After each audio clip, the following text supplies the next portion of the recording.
Biar kami terus bersama-Mu Tuhan menjalani kehidupan kami di tahun 2026. Tuhan, supaya kami selalu mengambil keputusan-keputusan yang tepat, keputusan yang terbaik, keputusan yang benar sesuai dengan kehendak-Mu Tuhan. Sehingga hidup kami tidak menyimpang ke kiri atau ke kanan. Kami terus ada di dalam kehendak-Mu Tuhan. Supaya kehidupan kami sungguh-sungguh semakin berkenan di hadapan-Mu.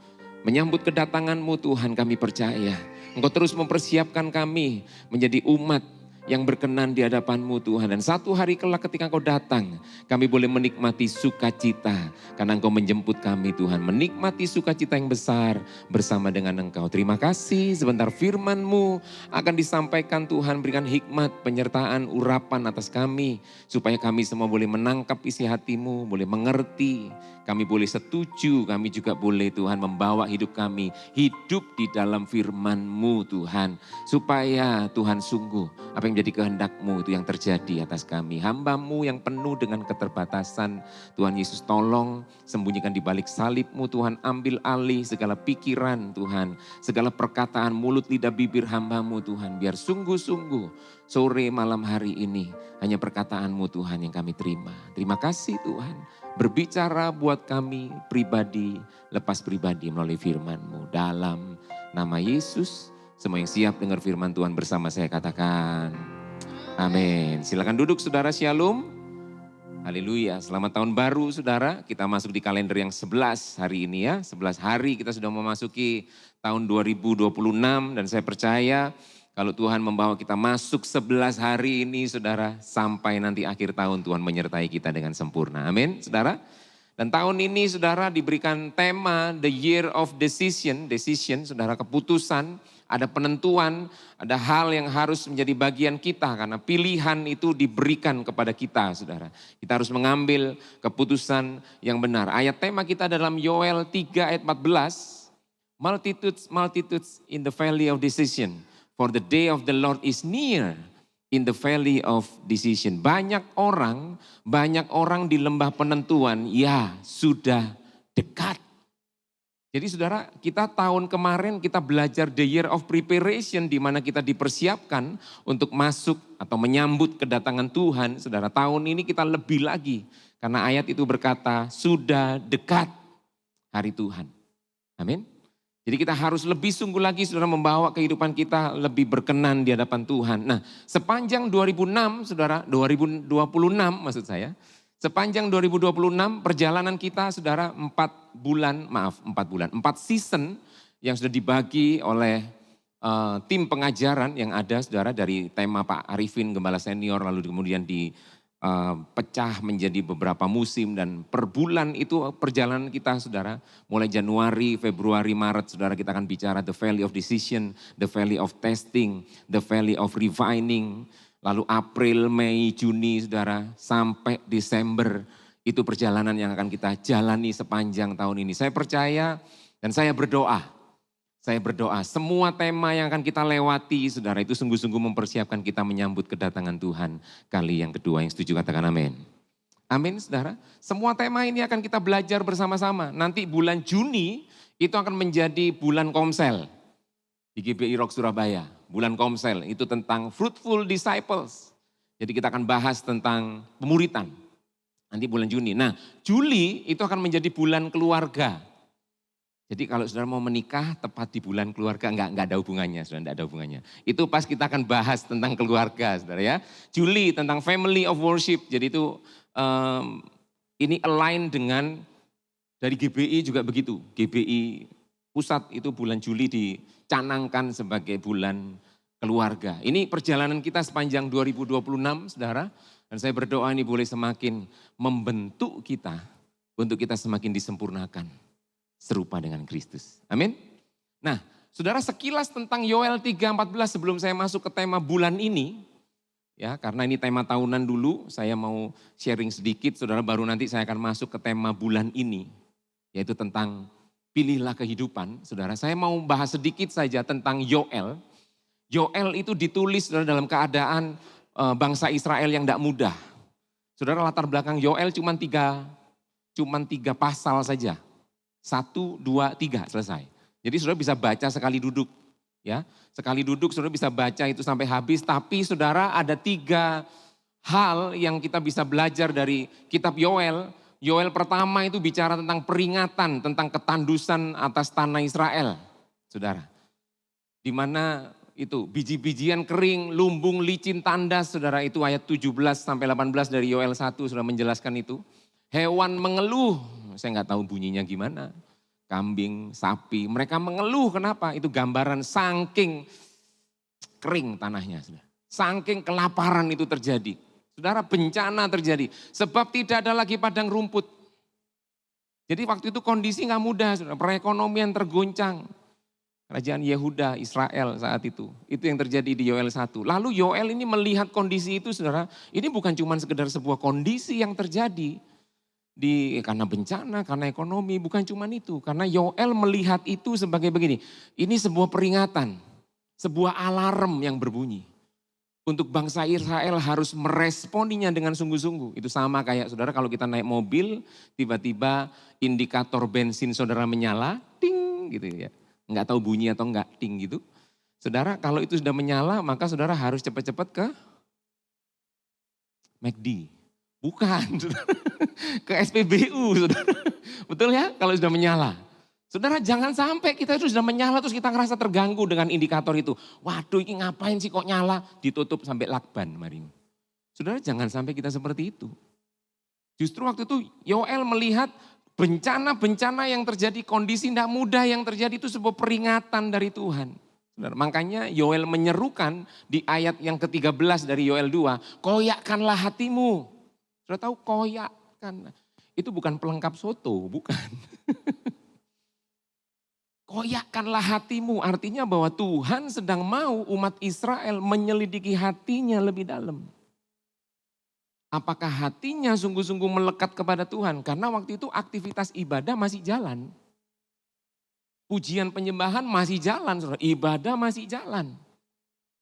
Saudara, cuman Yoel menangkap bahwa kondisi bencana yang terjadi itu sebuah peringatan dari Tuhan supaya bangsa Israel mengoyakkan hatinya. Jangan pakaianmu, ya kan? Koyakkanlah hatimu, jangan pakaianmu, berbaliklah kepada Tuhan Allahmu. Saudara, ini sebuah peringatan. Yang terjadi waktu itu adalah seperti yang dituliskan oleh Paulus di dalam 2 Timotius 3 ayat yang ke-5. Itu tentang kondisi manusia akhir zaman. 2 Timotius 3 ayat yang ke-5 di sana ditulis, secara lahiriah semua orang masih beribadah. Lahiriah beribadah. Tetapi pada dasarnya mereka memungkiri kuasa dari ibadah itu. Saudara, itu yang terjadi. Kekristenan cuman sekedar menjadi sebuah aktivitas rohani saja. Aktivitas keagamaan saja. Itu latar belakang dari Yoel, saudara. Dan seolah-olah begini, Tuhan melalui tema The Year of Decision ini saudara, Tuhan sedang mengingatkan kita semua. GBI Rock Surabaya, bahkan gak cuma Surabaya ini, nasional, internasional saudara. Tuhan sedang mengingatkan, kita harus mengambil keputusan dengan benar. Sepanjang tahun ini saudara. Koyakkanlah hatimu. Nah baru Yoel 3 saudara, terjadilah perbedaan jelas. Saudara kita tahu bahwa di akhir zaman ketika gandum dan ilalang itu bertumbuh bersama-sama, dibiarkan bertumbuh bersama-sama. Di masa akhir zaman saudara, di masa Tuhan mau datang itu akan dipisahkan mana gandum, mana ilalang. Dan setuju enggak saudara? Tuhan enggak akan mungkin keliru memisahkan gandum dan ilalang. Tuhan enggak akan mungkin bahasa Jerman kesingsal. Lu gandumnya katut yang ilalang, ora. Enggak. Tuhan kita adalah Tuhan yang tahu persis membedakan mana orang yang sungguh-sungguh dalam Tuhan, mana orang yang cuma sekedar Kristen. Amin. Saudara, saya tergelitik tadi waktu saya duduk di situ, kita naikkan pujian penyembahan, saya minta tolong multimedia geser ke dalam 2 Petrus pasal yang kedua, ayat yang ke-4 sampai ke-10. Saudara, di sana dibilang begini, sebab jikalau Allah tidak menyayangkan malaikat-malaikat, sebelum manusia diciptakan, malaikat-malaikat itu, Tuhan tidak menyayangkan malaikat-malaikat. Ini saudara mesti tahu Tuhan kita. Masih ingat jurus kungfunya Pak Arifin?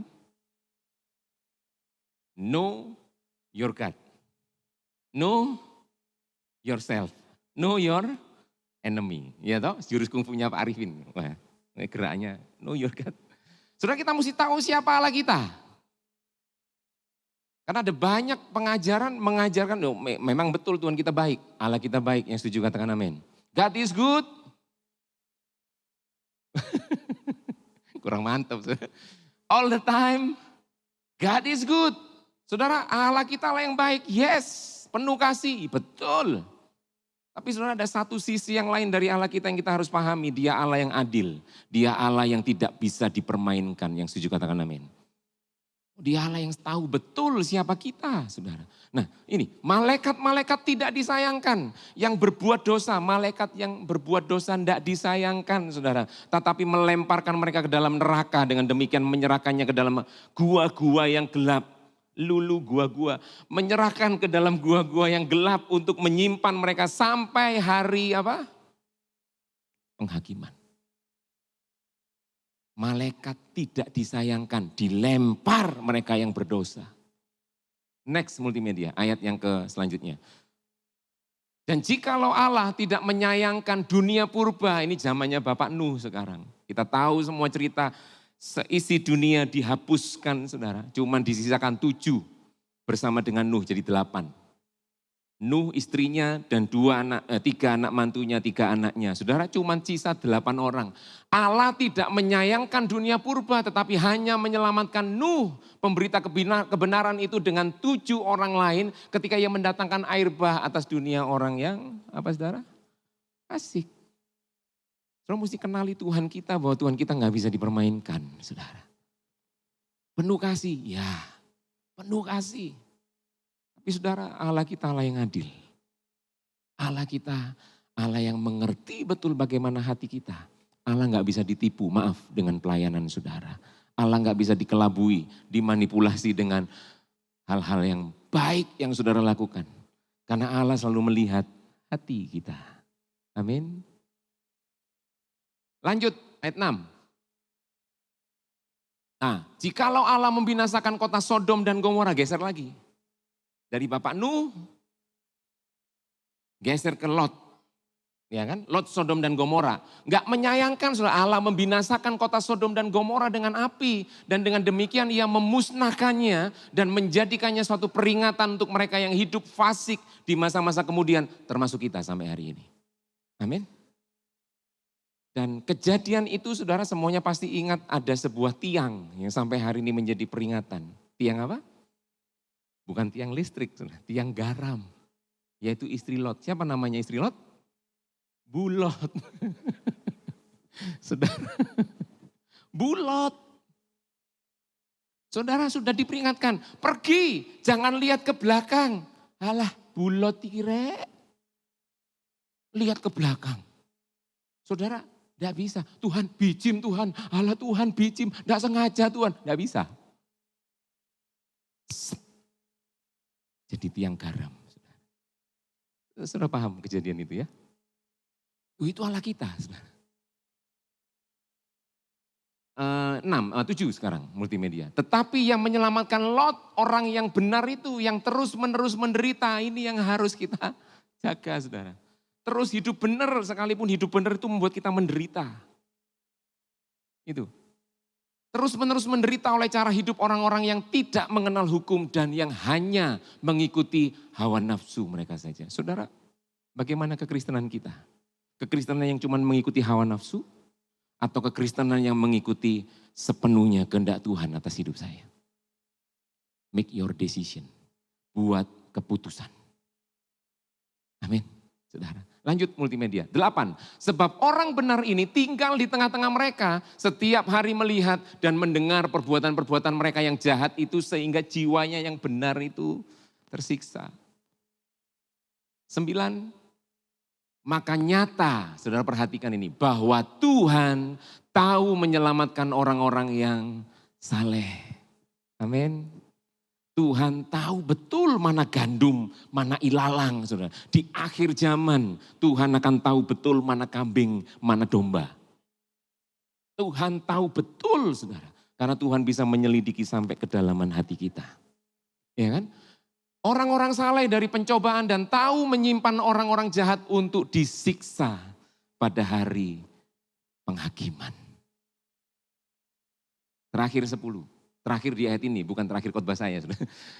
Ayat 10 bilang begini, terutama mereka yang menuruti hawa nafsunya karena ingin mencemarkan diri dan yang menghina pemerintahan Allah. Sudah perhatikan ayat-ayat ini mengingatkan kita bahwa Allah kita bukan Allah yang bisa dipermainkan, saudara. Dan memasuki tahun ini, saudara, know your God more. Amin. Lebihlah kenal siapa Tuhan kita. Jangan sampai, saudara, Matius 7, di mana di sana dikatakan bukan orang yang menyebut aku berseru Tuhan, Tuhan yang masuk kerajaan surga. Bukan. Tetapi mereka yang melakukan kehendak Bapa. Amin. Saudara selidiki hati saudara. Yoel mengingatkan, tahun ini kita diingatkan. Bagaimana hati saudara? Bagaimana kekristenan saudara? Kekristenan fasik kah? Ya pokoknya Kristen lah Pak. Minggu pokoknya aku rajin ibadah Pak. Boleh loh, secara lahiriah mereka beribadah. Saudara pertanyaannya, saudara mengakui enggak ada kuasa dalam ibadah yang setiap kali kita melakukannya, saudara itu membuat hidup kita lebih dekat sama Tuhan. Membuat hidup kita lebih serupa dengan Tuhan. Amin. Amin saudara. Karena itu saudara, kenali siapa Tuhan kita. Kenali hati kita. Motivasi kita dalam melakukan segala sesuatu apa. Dan apakah kita sungguh-sungguh berpegang kepada kehendak Tuhan atas kita. Amin saudara. Yoel 3, pemulihan atas Israel, penghukuman atas musuh dipisahkan dengan jelas. Israel pulih. Saya percaya orang-orang benar yang sungguh-sungguh berharap hanya kepada Tuhan, berpaut kepada Allah. Tadi Pak Arifin bilang di Suara Gembala. Jangan kayak Orfa yang cari aman, saudara.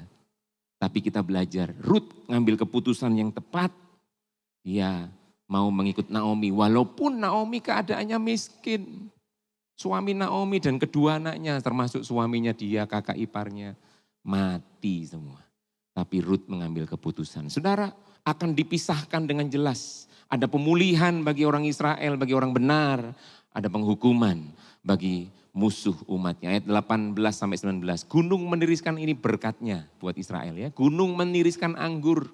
Kalau tadi biji-bijian kering, lumbung licin tandas itu gambaran yang benar-benar entek-entek saudara. Licin tandas, hewan mengeluh itu kondisi Yoel 1. Tapi Yoel 3 sebaliknya, gunung meniriskan anggur, bukit mengalirkan susu, sungai mengalirkan air. Mesir sunyi sepi. Musuh-musuh umatnya sunyi sepi. Edom tandus sebab kekerasan terhadap keturunan Yehuda. Sampai sini bisa ikuti saya, katakan amin saudara. Memang tahun ini bukan tahun yang membuat kita enak, ngomong berkat, ngomong wah. Enggak, tapi justru tahun ini saudara, preparation sudah berlalu, bukan berarti preparation yang kita selesai. Enggak, justru kita lebih dipertajam lagi. Untuk kita benar-benar selalu mengambil keputusan yang benar di hadapan Tuhan dalam kehidupan kita sehari-hari. Amin. Karena itu Januari ini saudara kita masuk dalam sebuah tema yang namanya pilihlah kehidupan. Kita diperhadapkan dalam persimpangan antara sebelah kiri porak-poranda, api habis membakar, sebelah kanan ada kehidupan. Dan Alkitab berkata, pilihlah kehidupan. Saudara. Ya, pilihlah kehidupan. Ayat tema kita bulan ini ada di dalam situ, saudara. Ulangan 30 ayat 19 sampai 20. Di sana dikatakan, kepadamu ku perhadapkan kehidupan dan kematian. Pilihlah berkat dan kutuk. Jadi kepada kita saudara, Allah Tuhan memperhadapkan antara kehidupan atau kematian. Berkat dan kutuk. Ya atau enggak, jelas saudara. Dan Alkitab berkata pilihlah kehidupan. Supaya engkau hidup, enggak cuma engkau.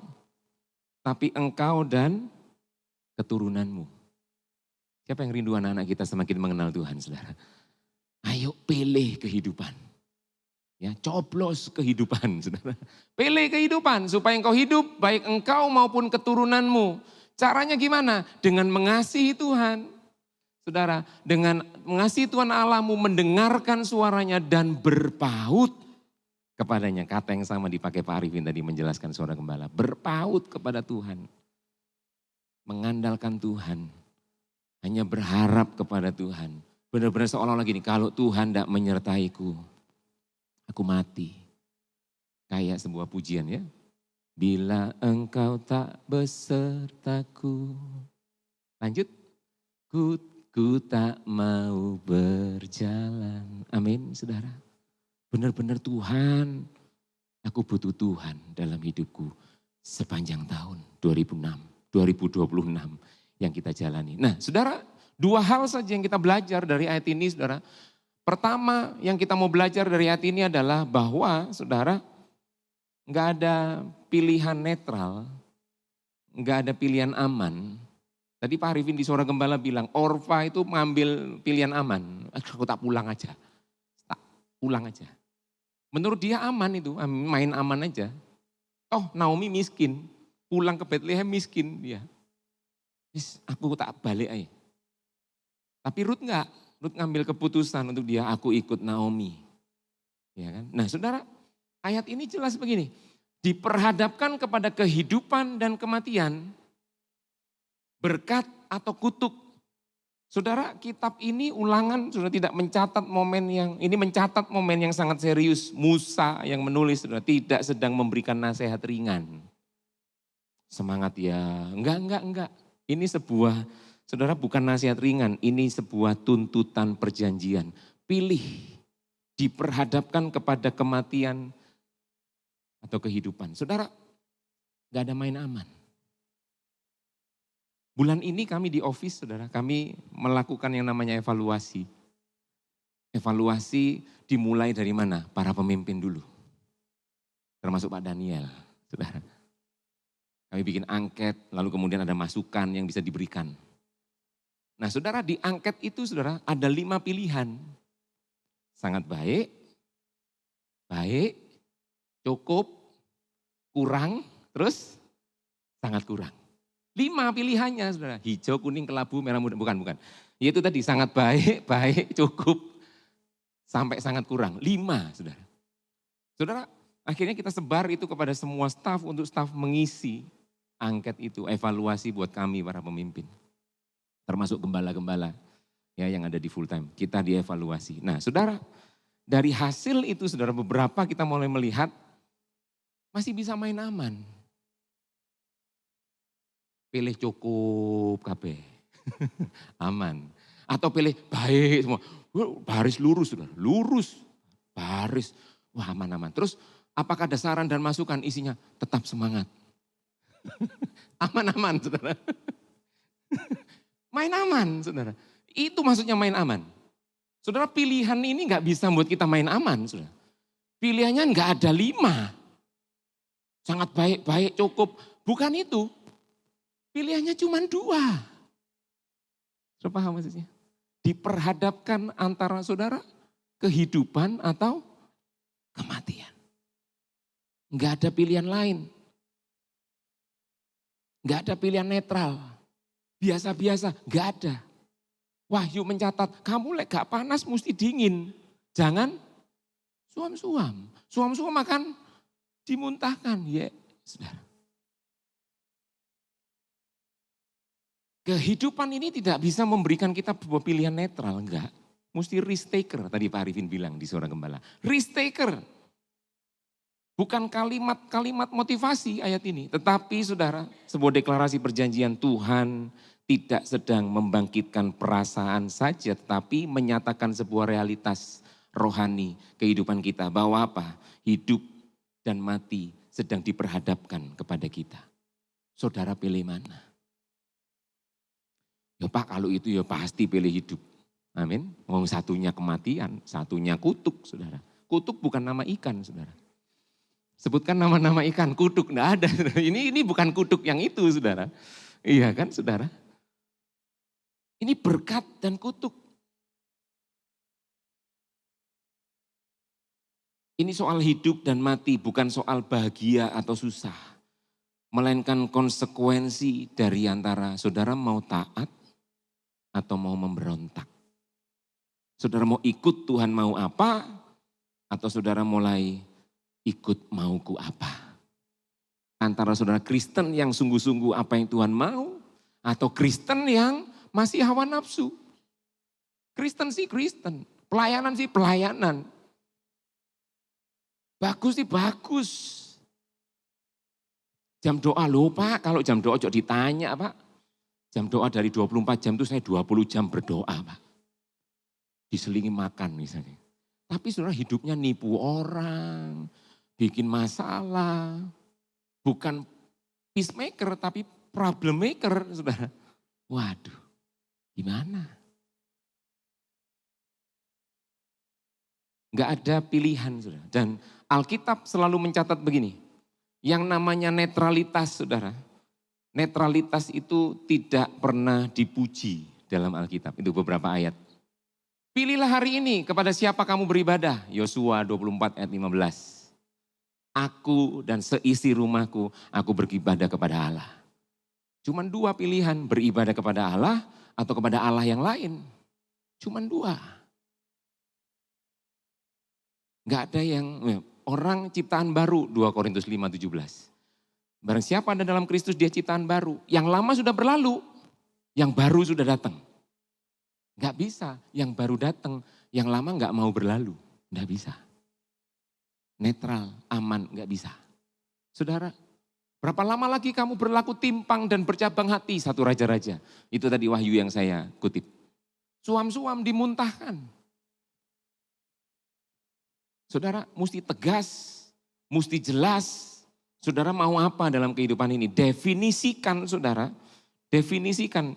Oh sebelum ke situ saudara, coba bayangkan begini. Bayangkan jika ada seorang suami berkata kepada istrinya, ini saya nanya sama para istri ya.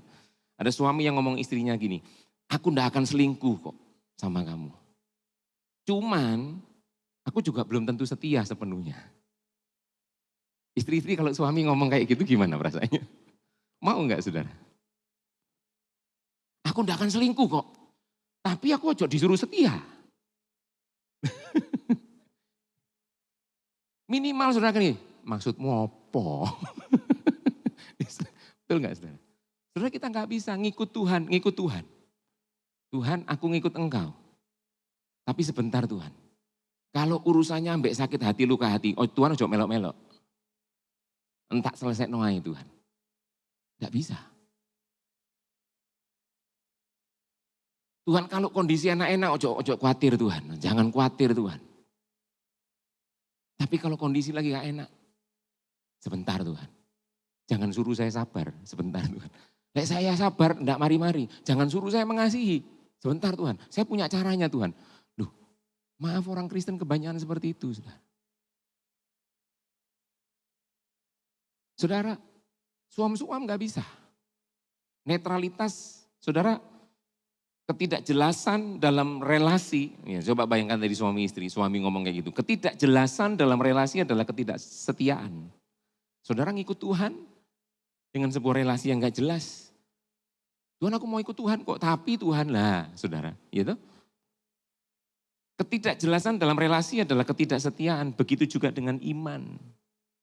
Tuhan tidak mau saudara, Tuhan tidak mencari umat yang menolak, yang tidak menolak dia. Tetapi Tuhan mau mencari umat yang memilih untuk sungguh-sungguh melakukan yang dia mau dengan sadar. Ya, dengan sadar, dengan sukacita. Nah saudara perlu definisikan kekristenan dan pelayanan yang kita kerjakan. Saudara. Definisikan pelayanan dan kekristenan kita. Termasuk apakah yang kita lakukan dalam kehidupan kita. Apakah kita cuma cari aman? Ada banyak orang sembunyi justru di balik pelayanan. Di balik jabatan. Di balik kegiatan. Sembunyi, nyembunyikan apa? Nyembunyikan luka hati. Menyembunyikan sakit hati, menyembunyikan kepahitan, menyembunyikan banyak hal saudara yang disembunyikan dalam hatinya. Dia pakai hal-hal rohani. Saudara definisikan kekristenan dengan jelas. Apakah kita cuma cari aman atau kita sungguh-sungguh berjalan dalam ketaatan dan kita bertumbuh dalam pengenalan kita akan Tuhan. Amin. Kalau masalah dalam hubungan, kalau dalam hubungan ada masalah, saudara percaya yang Tuhan mau, bukan hubungannya yang diselesaikan, tapi masalahnya. Amin, saudara. Karena justru waktu kita menghadapi masalah dalam hubungan itu, kita hadapi masalahnya, kita selesaikan masalahnya dengan firman Tuhan campur tangan dalam hati kita, saudara. Hikmat menuntun kita, saudara, percayalah begini. Selesai dan membuat kita bertumbuh. Semakin kenal Tuhan, semakin mengalami Tuhan. Bukan hubungannya yang diselesaikan. Definisikan juga kekristenan kita kalau ketemu dengan ketidaknyamanan, saudara. Ayo. Gak nyaman aku di Komsel ini. Males aku, tak metu ae. Gak nyaman aku ambil orang ini, males aku. Saudara,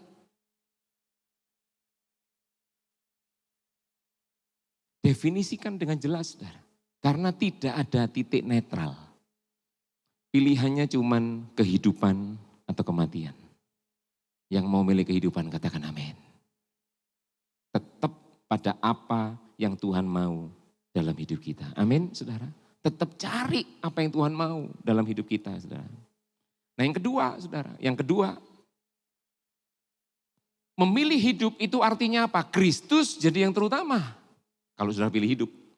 Ya apa caranya? Kristus harus jadi yang terutama. Enggak ada yang lain, saudara. Dengan mengasihi, ayat 20 tadi. Dengan mengasihi Tuhan, Allahmu mendengarkan suaranya dan berpaut padanya. Saudara, kata mendengar di situ dalam New King James ditulis kata obey. Taat, saudara. Makanya begini, taat itu dilakukan setelah. Apa di sana yang pertama, saudara? Apa di sana yang pertama, saudara? Mengasihi. Sehingga kalau kita taat dengan lebih dulu kita mengasihi, saudara. Maka begini, ketaatan yang kita lakukan terhadap apa yang Tuhan mau, itu bukan dengan keterpaksaan. Amin. Bukan dengan keterpaksaan. Tetapi kita melakukan ketaatan itu sungguh-sungguh karena satu, lebih dulu mengasihi Tuhan. Dan kita nggak bisa mengasihi Tuhan kalau belum kasih Tuhan itu lebih dulu nyampe kepada kita. Yang setuju katakan amin. Amin. Kasih Tuhan dulu. Mengasihi Tuhan. Lalu kemudian mendengarkan suaranya dan berpaut kepadanya. Tuhan memperhadapkan kita pada pilihan, bukan memaksa kita. Karena Tuhan menyadari, bukan Tuhan menyadari, Tuhan tahu betul kita ini punya yang namanya free will, saudara. Tuhan menghormati kehendak bebas manusia. Tuhan juga ingin, saudara, melalui ketaatan itu kita didewasakan. Bukan justru tersiksa karena terpaksa, saudara. Tapi justru waktu kita taat di tengah kondisi-kondisi tidak enak, kondisi-kondisi tidak ideal yang kita alami. Baik itu dalam hubungan, dalam keluarga, dalam pekerjaan, dalam pelayanan, dalam kepanitiaan, dalam apapun, saudara. Ketika ada kondisi-kondisi tidak ideal, dalam dunia apapun, dalam segi apapun, saudara. Yang Tuhan mau tetap taat, tapi itu membuat kita bertumbuh lebih dewasa. Tuhan ingin kita dewasa secara rohani. Ketaatan sejati itu lahir dari pilihan karena kesadaran, bukan karena tekanan. Amin. Saudara ingat anak yang hilang, saudara. Anak yang hilang itu, saudara, ketika dia minta hartanya bapaknya. Saudara, lalu dia pergi meninggalkan, itu mungkin sudah banyak yang mengingatkan. Ojo gitu tole gitu ya, jangan gitu toh. Kamu kok enggak sopan sampai bapakmu masih ada, kok kamu minta hartanya. Mungkin sudah banyak yang mengingatkan. Saudara, dia enggak peduli. Dia pergi justru ke negeri yang lain, saudara. Dia menghamburkan harta bapaknya. Sampai satu titik habis. Baru ketika dia berkumpul, bikin komsel sama babi-babi. Iya toh? Komsel babi, mau makan makanannya babi karena saking laparnya dia, saudara. Di situ dia baru sadar. Tidak ada yang nyuruh balik sama bapaknya. Apa yang dilakukan? Saudara, dia sadar, ya ampun. Orang yang bekerja sama bapakku aja, tidak mungkin kelaparan kayak aku. Aku kok sampai seperti ini. Saudara, dia balik sama bapaknya. Dan dia ngomong gini, kalaupun bapakku tidak menerima aku, setidaknya aku akan jadi pegawainya saja. Itu pikirannya dia, saudara. Tapi dia balik, saudara. Dia minta ampun sama bapaknya. Saudara, tahun ini kita perlu sungguh-sungguh menempatkan Yesus di posisi yang terutama. Kalau dalam sebuah mobil, saudara, tempatkan Yesus di kursi setir, saudara. Nah, saudara selama ini menaruh Yesus di mana? Di kursi penumpang kah? Sehingga cuma jadi teman ngobrol, saudara yang setir. Ya itu kalau lagi tanjakan, lagi bergerak, Tuhan Yesus ngomong, sebentar, ini bagian kuai. Oh, aku yang pegang setir sebentar. Karena kita menempatkan Yesus di kursi penumpang, saudara. Ini bagianku aja. Ada orang nyakiti kita, Tuhan sebentar, ini bagianku aja. Tuhan tidak usah ikut-ikut, tak urusannya disik orang ini misalnya begitu. Saudara. Ada keadaan sebentar Tuhan. Yang pegang setir saudara berarti. Atau saudara tempatkan Kristus, tempatkan Tuhan, itu di bagasi. Gumbul dongkrak, gumbul kunci ban, gumbul ban serep, saudara. Jadi saudara baru cari Tuhan kalau darurat. Tiba-tiba perjalanan geruduk. Turbulence terjadi. Ban gembos, ya berhenti. Buka bagasi, cari Tuhan. Saudara, tempatkan Kristus jadi yang terutama, yang setuju katakan amin. Dia yang harus memegang kendali kehidupan kita sepenuhnya, saudara. Nah, Injil sinoptik, saudara, Matius, Markus, dan Lukas, itu menyampaikan syarat mengikut Yesus. Di sini pengikut Kristus, katakan amin. Amin, saudara. Nah, syarat mengikut Kristus tidak lain, tidak bukan ini, saudara. Semua Matius, Markus, Lukas menulisnya, saudara. Bahwa begini, orang yang mau mengikut Kristus harus apa? Sangkal diri. Bukan sangkal putung. Sangkal diri, saudara. Ngikut Kristus, gak ada pilihan lain. Sangkal diri. Jadi saudara harus minggir dari sopir, dari kendali yang saudara pegang. Bukan saudara lagi. Minggir saudara yang jadi penumpang. Yesus yang harus jadi terutama dalam hidup kita. Amin.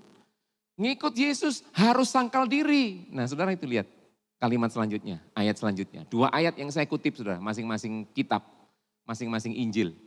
Ini disebut Injil sinoptik, 3 orang yang melihat itu bersama-sama, menuliskannya dengan pesan yang sama. Yang kedua, yang ayat selanjutnya bilang, siapa menyelamatkan nyawa, ia kehilangan nyawa. Siapa mempertahankan dirinya ada di posisi sopir, saudara. Maaf, dia kehilangan nyawanya.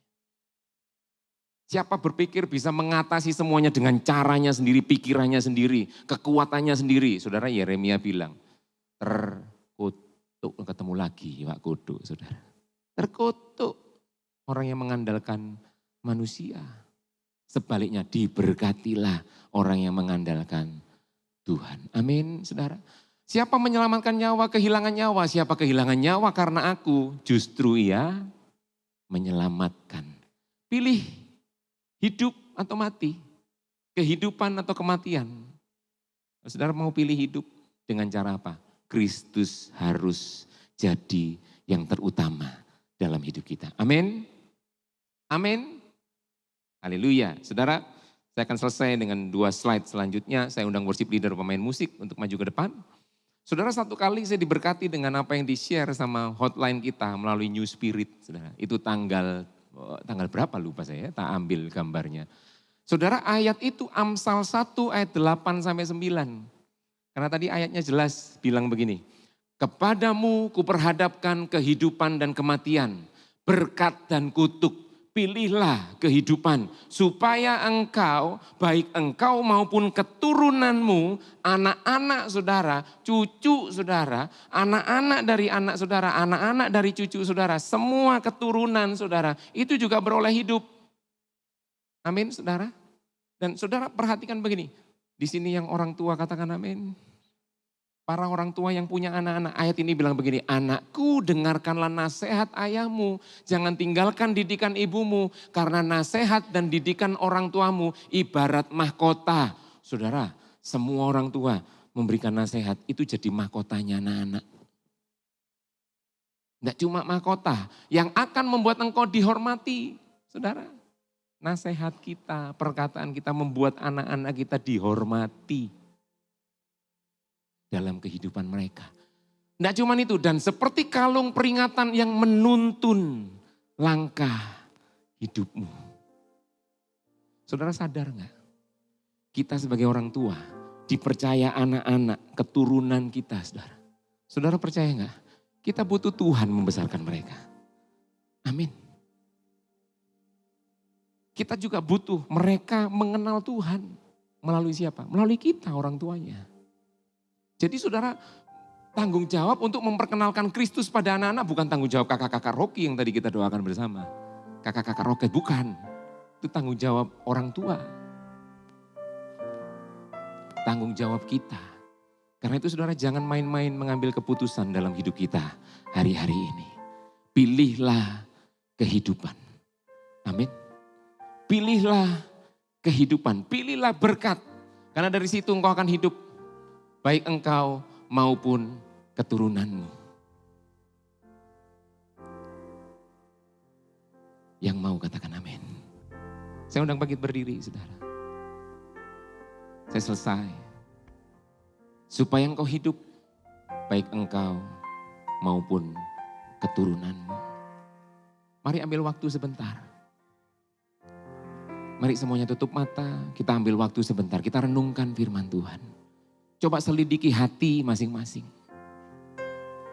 Ada enggak masih luka dalam hatimu? Ada enggak hal-hal yang mengganjal dalam hati saudara? Ada enggak hal-hal yang masih mengganggu? Yang membuat saudara gak bisa menempatkan Kristus di posisi yang terutama dalam hidup saudara. Ada gak masalah-masalah dalam hubungan yang saudara belum selesai? Saudara pilihan cuma dua, antara hidup atau kematian. Ambil waktu saudara. Dan saya berdoa hari ini kita rekomitmen. Supaya apapun boleh terjadi dalam hidup kita. Saya tidak akan mengambil pilihan yang itu di luar kehendak Tuhan. Saya mau ngambil pilihan yang itu semata-mata seperti apa yang Tuhan mau. Yang itu semata-mata menyenangkan hati Tuhan. Yang itu semata-mata seturut dengan apa yang Tuhan kehendaki atas kehidupanku. Ambil waktu saudara. Kita akan naikkan pujian.